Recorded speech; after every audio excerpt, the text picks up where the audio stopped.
Seorang warga ditemukan tewas mengapung di Sungai Bone, yakni sungai besar yang mengalir dari Bone Bolango ke kota Gorontalo, yakni pada Kamis 21 November 2024. Mayat itu pertama kali dilihat oleh saksi mata, yakni Intan Zakaria pada pukul 10 WITA.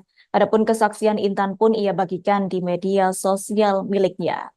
Terkait hal tersebut, informasi selengkapnya akan disampaikan langsung oleh rekan wartawan Tribun Gorontalo. Hergianto, silakan untuk laporan lengkapnya.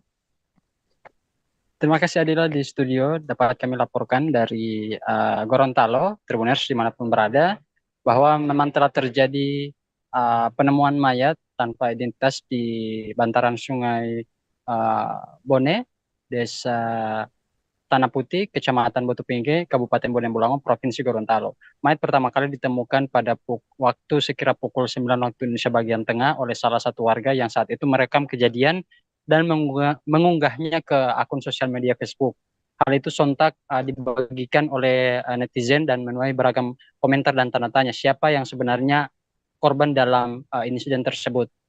Setelahnya, pihak kepolisian setempat dalam hal ini Polsek Batu Pingge kemudian melakukan evakuasi yang pada saat itu sudah lebih dulu dievakuasi oleh warga karena ketakutannya akan hanyut lebih jauh lagi ke hilir sungai, sehingga korban kemudian di evakuasi ke pinggir sungai atau ke bibir Sungai Bone yang merupakan aktivitas masyarakat yang biasanya menggali pasir, dan korban kemudian ditutup menggunakan daun pisang. Terpisah saat dikonfirmasi Tribun Gorontalo, Camat Batu Pingge, Pangki Tanango mengungkapkan bahwa memang telah ditemukan mayat tersebut. Dia pun membenarkan, namun menurut pengakuannya juga bahwa kondisi mayat tidak ada tanda-tanda luka-luka dan juga lebam. Ia pun meyakini bahwa mayat tersebut bukanlah masyarakat yang ada di di kawasannya, dalam hal ini Kecamatan Batu Pingge.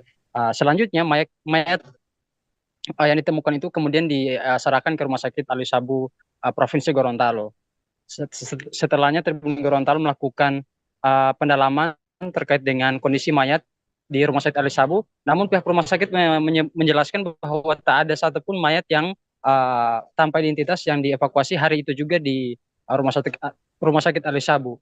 Kemudian baru sekitar pukul 1 waktu Indonesia bagian tengah, Kapolsek Kapolsek Batu Pingge, Ibtu Faisal Lubis, menerangkan bahwa memang setelah dievakuasi ternyata salah satu netizen yang melihat bahwa yang ada dalam video tersebut atau mayat tersebut adalah ayahnya, kemudian segera menuju ke lokasi dan meminta kepada pihak kepolisian untuk segera mengantar ke rumah duka yang berada di desa atau di Kelurahan Padengo, Kecamatan Kabila, Kabupaten Bone Bolango. Lokasinya tidak jauh dari lokasi di mana mayat tersebut ditemukan, hanya berjarak sekitar 8 km.